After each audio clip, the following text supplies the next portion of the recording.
Trading community में सबसे जो पूछे जाने वाले सवाल है कि what is the right time frame we should set our candlestick. क्या वो राइट टाइम फ्रेम है जिसमें हमें अपना कैंडलस्टिक को सेट करना चाहिए? यही क्वेश्चन आप देखेंगे हर ट्रेडर के दिमाग में होता है। तो चलिए देर ना करते हुए शुरू करते हैं पाइथन अल्गो ट्रेडर एंड इस टॉपिक के ऊपर थोड़ा डिस्कशन करते हैं और मैं आपको बताऊंगा कि how I generally do and what are the time frame I set when I generally take a trade and क्या आप करते हैं वो भी आप कमेंट सेक्शन में बता सकते हैं और क्या बड़े बड़े ट्रेडर कहते हैं इसके बारे में। तो पहला जो चीज़ मैं आपको कंफर्म करना चाहता हूँ कि कोई भी ऐसा कोई हार्ड एंड फास्ट रूल तो है नहीं। हार्ड एंड फास्ट रूल है नहीं कि आपको यही टाइम फ्रेम ही यूज करना है, तो समझ गए। तो ऐसा कोई रूल है ही नहीं। तो लेकिन इन जनरल अगर हम बड़े बड़े ट्रेडर जो हैं जो सक्सेसफुल हैं उनकी और बड़े बड़े ट्रेडिंग बुक भी पढ़ें तो उनसे क्या सीख मिलता है कि अगर बड़ा टाइम फ्रेम है तो उसका रिलायबिलिटी थोड़ा थोड़ा नहीं बहुत ज़्यादा होता है। मान के चलिए एक डोजी कैंडल आपका फॉर्म होता है 5 मिनट के टाइम फ्रेम पर और 1 मिनट के टाइम फ्रेम पर, और एक डोजी कैंडल फॉर्म होता है एक 1 डे के टाइम फ्रेम पर। तो कौन कौन सा कैंडल का रिलायबिलिटी ज़्यादा है? Definitely I will say 1 day का कैंडल का जो कैंडल स्टिक फॉर्म होता है उसका रिलायबिलिटी बहुत ज़्यादा होता है, थोड़ा नहीं बहुत ज़्यादा होता है। तो आप बोलेंगे कि तो दूसरा सवाल मन में आता है, अगर 1 डे की ट्रेडिंग में देखेंगे तो हम ट्रेड कब लेंगे? तो एक्चुअली ये भी सही सवाल है। जो बहुत अच्छा सवाल पूछा है आप लोगों ने कि जी मगर आप ट्रेडिंग लेना चाहते हैं तो आप 1 डे के ट्रेडिंग चार्ट सेट करके 1 डे टाइम फ्रेम सेट करके आप ट्रेडिंग नहीं कर सकते हैं, पर उसके लिए आपका स्टॉप लॉस बहुत बड़ा हो जाएगा। लेकिन क्या होता है कि हमें top to bottom approach follow करना पड़ता है। पहले हम क्या देखते हैं, बड़ा टाइम फ्रेम में अपना देखते हैं कि मार्केट अभी ट्रेंडिंग कंडीशन में है या रेंजिंग कंडीशन में है। ट्रेंडिंग मतलब अप ट्रेंड और down trend, both are included in trending condition. अगर ट्रेंडिंग कंडीशन में है या रेंजिंग कंडीशन में या साइडवेज है जिसे हम रेंजिंग कहते हैं। तो अगर आप एक ट्रेडर है आपको ये पता तो डेफिनेटली होना चाहिए कि ट्रेंडिंग क्या होता है और रेंजिंग क्या होता है, ठीक है। तो यही कहना चाहूँगा आपको कि पहले आप क्या कीजिए, मैं जैसे ट्रेड लेता हूँ तो पहले मतलब 1 डे का टाइम फ्रेम में सेट करता हूँ। उसी में अपना support and resistance area of values बहुत सारी चीज़ों को मैं ड्रॉ कर लेता हूँ। तो मुझे एक क्लियर पिक्चर हो जाता है। कहते हैं ना, वॉरेन बफेट जैसे कहते हैं कि longer the view clear the picture. तो इसी तरह अगर आप हायर टाइम फ्रेम यूज़ करेंगे तो आपको एक क्लियर पिक्चर मिल जाता है कि मार्केट अभी कौन सा ट्रेंड पर है या रेंजिंग कर रहा है या साइडवेज में है, कैसा है मार्केट का हाल कैसा है। क्योंकि 5 मिनट या 10 मिनट के टाइम फ्रेम पर वो एक्यूरेट पिक्चर नहीं आता, क्योंकि बहुत सारा मार्केट नॉइज़ होता है। एक बहुत ही ज़्यादा मार्केट नॉइज़ होता है 1 मिनट और 5 मिनट में। तो पहला मैं 24 आवर मीन्स 1 डे के टाइम फ्रेम चेंज करता हूँ।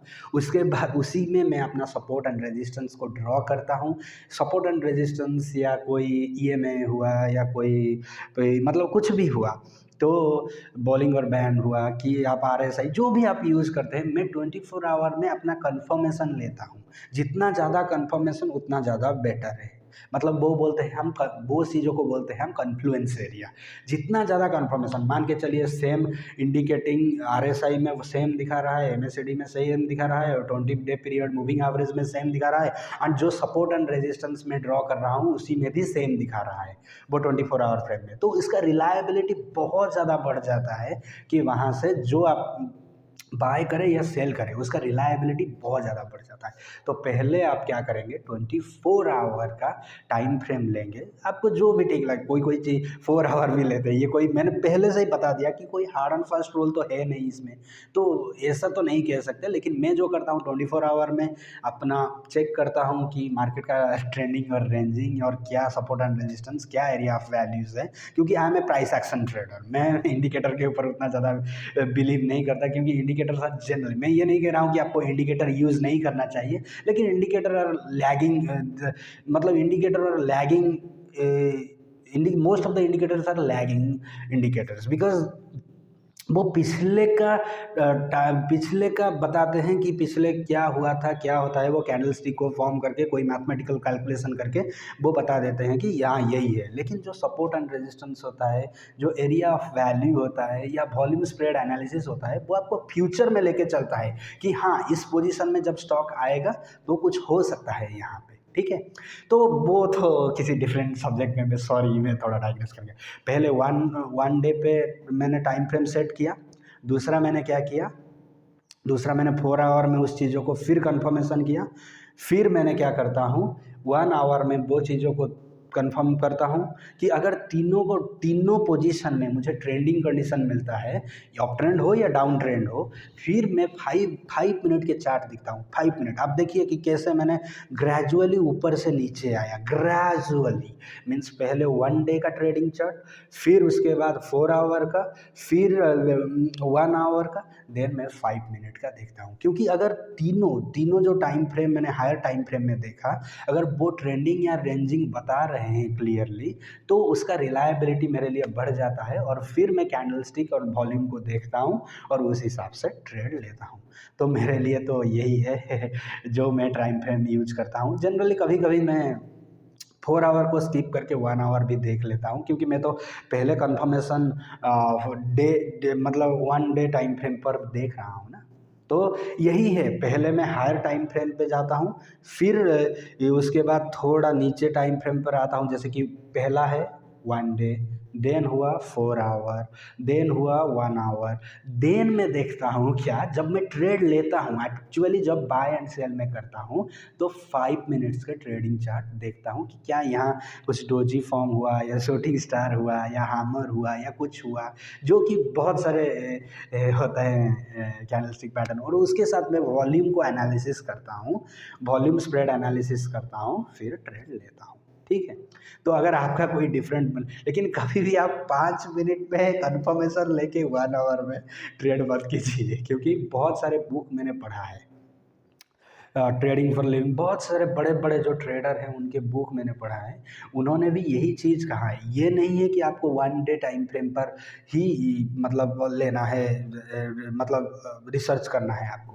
आप 1 आवर कर सकते हैं, 4 आवर कर सकते हैं, लेकिन वो क्या होता है, टॉप टू बॉटम होना चाहिए, बॉटम टू टॉप नहीं। पहले 5 मिनट देखेंगे, फिर 1 आवर देखेंगे, फिर 4 आवर में आप ट्रेड लेंगे। ऐसे लेंगे तो सच बता रहा हूँ कि आपका पैसा सारा डूब जाएगा यार, कंप्लीटली डूब जाएगा।